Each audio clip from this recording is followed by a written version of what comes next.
இப்போ ஒரு குழந்தைக்கு மென்டல் ரிட்டார்டேஷன் இருக்கு, இதனால என்ன விளைவுகள் ஏற்படும் டாக்டர்?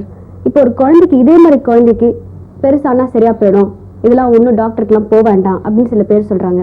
உங்களோட கருத்து என்ன டாக்டர்? இது ரொம்ப சிறந்த கேள்விமா.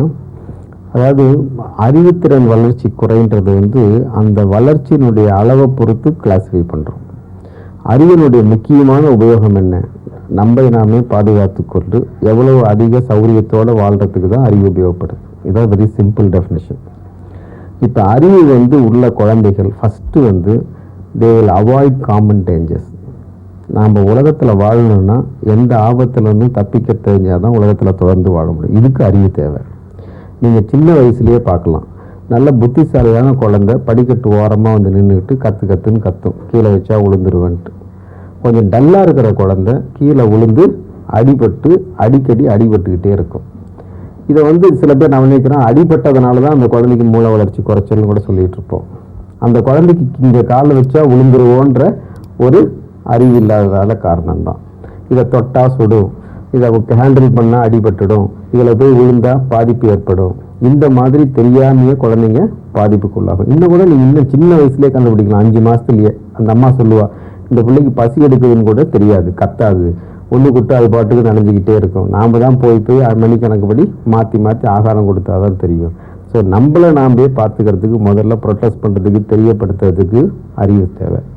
இதை கூட கவனிக்காத அளவுக்கு சில குழந்தைகள் இருக்குது. அதுக்கு பேர் இன்ஸ்டிடியூஷனலைஸ் சில்ட்ரன், ரொம்ப சிவியர் ரிட்டார்டட். அதாவது அந்த குழந்தைக்கு ஒன்றையும் நாமளே பார்த்து செய்யணும். இதுக்கு பேர் இன்ஸ்டிடியூஷனலைஸ் சில்ட்ரன். ஸோ அதாவது ஒரு காப்பகத்திலேயோ அல்லது முழுதுமாக கவனிக்கப்படக்கூடிய சூழ்நிலை தான் இந்த பிள்ளைங்களை வளர்க்க முடியும். இப்படி வளர்ந்து 15 வயசு 20 வயசு இருக்கிறவங்களாம் இருக்கிறாங்க. நல்ல பெற்றோர்கள் ரொம்ப அழகாக கவனித்து கொண்டு வரவங்க இருக்கிறாங்க. இதுக்கு அடுத்தது என்னென்னா செல்ஃப் ஹெல்ப், தன்னைத்தானே உதவி கொள்ளக்கூடிய விஷயங்கள். அதான் அடுத்த யூஸ் ஆஃப் இன்டெலிஜென்ஸ். அதாவது எனக்கு சாப்பாடு வேணும், எனக்கு சாப்பாடு வேண்டாம், எனக்கு துணி வேணும், எனக்கு வேண்டாம், எனக்கு இந்த மாதிரி பொருள் வேண்டும், பாதுகாப்பு வேணும்னு கேட்கறதுக்கு பேர் செல்ஃப் ஹெல்ப். இந்த குழந்தைங்க பசிச்சா போய் சாப்பிடும், வேறு ஏதாவது நேச்சர்ஸ் கால் வந்தால் போய் பாத்ரூம் போகும், இவ்வளோ தான் செய்ய முடியும். இங்கே போகணும் இங்கே செய்யணுன்றது அதுக்கு தெரியாது. இதுக்கு அவ்வளோவா வேறு எந்த விதமான அறிவுத்திறனும் இருக்காது. தன்னை பற்றி தனக்கு தேவையான விஷயங்கள் அது சொல்ல தோணும். இந்த குழந்தைங்களுக்கு பேர் ட்ரெயினபிள் சில்ட்ரன்னு பேர். அதாவது இந்த குழந்தைகளை சமுதாயத்தில் வாழ்கிற அளவுக்கு, இப்போ உதாரணத்துக்கு இப்போ லெட்ரின் போகணும், அந்த குழந்தை லெட்ரின் போகணுன்னா என்ன, ஒரு மறைவான இடத்துல போய் க்ளீன் பண்ணிக்கிட்டு வரணுன்றது அர்த்தம். இது நம்ம சொல்லி கொடுத்தோம்னா அந்த குழந்தைக்கு வரும். சட்டை போட்டு பட்டன் போட்டுக்கணும்னு சொல்லித்தரணும். அதே மாதிரி வெளியே போனால் கதவை சாத்திக்கணும், இந்த மாதிரி விஷயங்களை சொல்லித்தரது ட்ரெயினபிள் சில்ட்ரன். சாப்பிட்டா கை கழுவணும், கை கழுவிட்டு தான் சாப்பிட்ணும், இந்த மாதிரி விஷயங்களை சொல்லித்தந்து சில விஷயங்களை கற்றுக் கொடுத்து அந்த பிள்ளைங்க சமுதாயத்தில் தன்னையே பார்த்துக்கிற அளவு செய்யறதுக்கு பேர் ட்ரெயினபிள் சில்ட்ரன். இது அடுத்த ஸ்டேஜ். இதுக்கு அடுத்தது என்ன அப்படின்னா, இதுலேயும் தாண்டி அறிவு வளரும்போது செல்ஃப் கேர், தன்னையே அவர்கள் கவனித்து கொள்கிற அளவுக்கு ஏதாவது ஒரு சின்ன ஸ்கில்ஸ் கற்றுக் கொடுத்து ரிப்பீட்டடாக ஒன்றையே செய்கிற மாதிரி, இது என் வீடு தான், என்னுடைய சொந்தக்காரர்கள், என்னுடைய காசு, இந்த மாதிரி தெரிகிற அளவுக்கு சிம்பிள் விஷயங்களை கண்டுபிடிக்கணும். இதுக்கு பேர் எஜுகபிள் சில்ட்ரன். இந்த குழந்தைகளை முயற்சி பண்ணோம்னா ஓரளவுக்கு இவங்களுக்கு ஏதாவது ஒரு சிம்பிள் விஷயங்களை சொல்லி கொடுத்து எஜுகேட் பண்ணலாம். இதுக்கு பேர் எஜுகபிள். இவங்க நார்மல் கிடையாது. ஸோ மென்டல் ரிட்டார்டேஷனில் ஃபஸ்ட்டு இன்ஸ்டிடியூஷனலைஸ் சில்ட்ரன், அதுக்கப்புறம் ட்ரெயினபிள் சில்ட்ரன், அதுக்கப்புறம் எஜுகபிள் சில்ட்ரன், 3 லெவல்.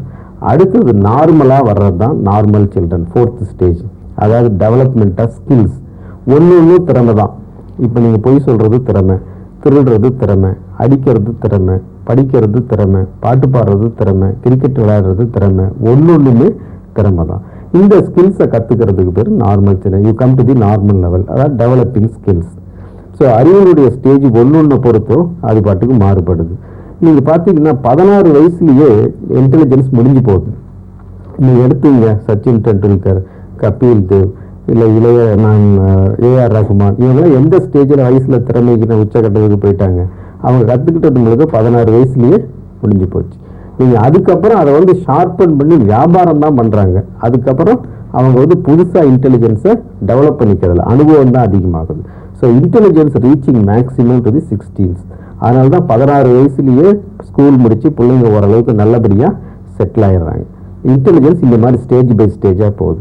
இதுக்கு ஏற்ற மாதிரி அவங்க ஒன்று அணுகுமுறை பண்ணுறோம். இதுதான் இன்டெலிஜென்ஸுடைய மென்டல் ரிட்டார்டேஷனுடைய different stages. So children can be classified as ஒன்று இன்ஸ்டிடியூஷனலைஸ் சில்ட்ரன், அடுத்தது வந்து trainable children, educable children and normal children. இந்த நம்ம கண்டுபிடிக்கணும். இதை நீங்கள் விட்டுறக்கூடாது. என் குழந்தை இப்படி தான் இருக்குன்னு சொல்லி விட்டுற முடியாது. ஏன்னா 20% நீங்கள் இம்ப்ரூவ் பண்ணலாம். 20%ன்றது பெரிய விஷயம். இப்போ ஒரு குழந்தை தானா அது பாட்டுக்கு ஒன்று கூட்டுட்டு அதில் சட்டை போட தெரியாமல் இருக்கிற குழந்தைய நல்லபடியாக நீங்கள் சொல்லி கொடுத்தீங்கன்னா அந்த சமுதாயத்தில் நல்லா வாழணும் இல்லையா? அதனால் அதை நீங்கள் அவசியம் கற்றுக் கொடுத்தே ஆகணும். ஸோ ஐடென்டிஃபை பண்ணி அந்த குழந்தையோட அறிவுத்திறன் என்னன்றதை கண்டுபிடிச்சி அதுக்கு ஏற்ற மாதிரி அதுக்கு என்ன சிகிச்சை அளித்தா அது இம்ப்ரூவ் பண்ணலாம் அப்படின்றத தெரிஞ்சு நீங்கள் சிகிச்சை அளிக்கணும். விட்டுட்டிங்கன்னா முடியாது. நிறைய பேர் சொல்கிறாங்க இது வளர்ந்தா சரியாக போயிடும். அதாவது இதில் ரொம்ப முக்கியமான விஷயம் என்னென்னா, என் குழந்தை மென்டல் ரிட்டார்டுன்னு ஒத்துக்கிறது எந்த பெற்றோராலையும் எடுத்து ஒண்ண முடியாது. அது ஒரு பெரிய அடி. என் குழந்தை நல்லா இருக்குன்னு எந்த டாக்டர் சொல்லுவார்? வளர்ந்தா சரியாக போயிடுன்னு எந்த டாக்டர் சொன்னாலும் அவங்க அலையிறாங்க. அப்படி அலையிறதுல பிரயோஜனமே இல்லை. இது வளர்ந்தா சரியாக போயிடுன்னா சரியாக போகவே போகாது. ஒரு காரியம் சரியாயிடுன்னு சொல்கிறது ரொம்ப ஈஸி, சரியாகாதுன்னு சொல்கிறதுக்கு ரொம்ப தெளிவும் அறிவும் தேவை.